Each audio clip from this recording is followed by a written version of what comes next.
Привет, друзья! Смотрите, недавно отрегулировал клапана и поменял привод ГРМ. То есть у меня привод ГРМ ременный, двигатель Сида 1.6, 115 лошадей. В общем, перед тем, как регулировать клапана, я очень промониторил интернета, то есть, чтобы найти информацию, вообще стук двигателя уйдет или нет. Ну, вы все знаете, что 1.6 двигатель, то есть такая проблема, как стук двигателя на холодную, да? Информации я никакой не нашел. Там все пишут, то есть информация абсолютно разная. Кто-то пишет, то есть у меня у друга там 200 тысяч отходил, то есть стучать там на 80 начал.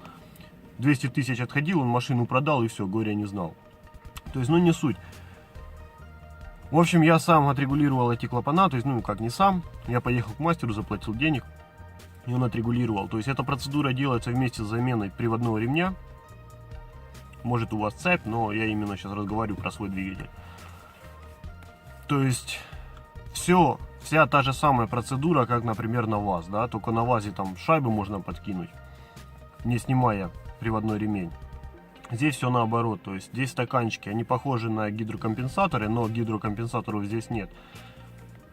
То есть замеряются зазоры, снимаются распредвалы, то есть смотрятся номера стаканчиков, если у вас, то есть не в допуске какой-то клапан, например, вытаскивается этот стаканчик, ставится стаканчик новый. Единственная проблема, с которой вы можете столкнуться, это то, что этих стаканчиков ни у кого нет в наличии. То есть, ну как, наличие они-то есть, но в очень малого количества мастеров.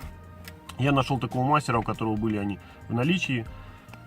Он мне на впускном и выпускном, например, коллекторе, которые стаканчики были не в допуске, ну, то есть толкатели еще, то есть вообще называются не толкатели, их называют стаканчики. То есть он их местами поменял, которые можно было поменять, которые нельзя было поменять, то есть он мне докинул свои.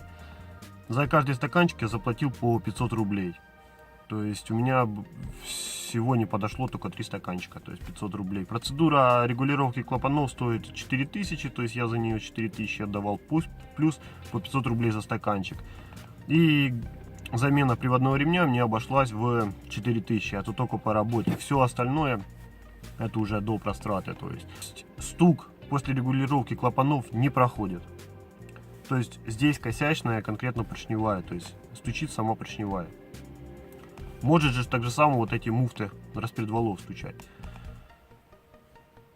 Ну вот так, на этом все.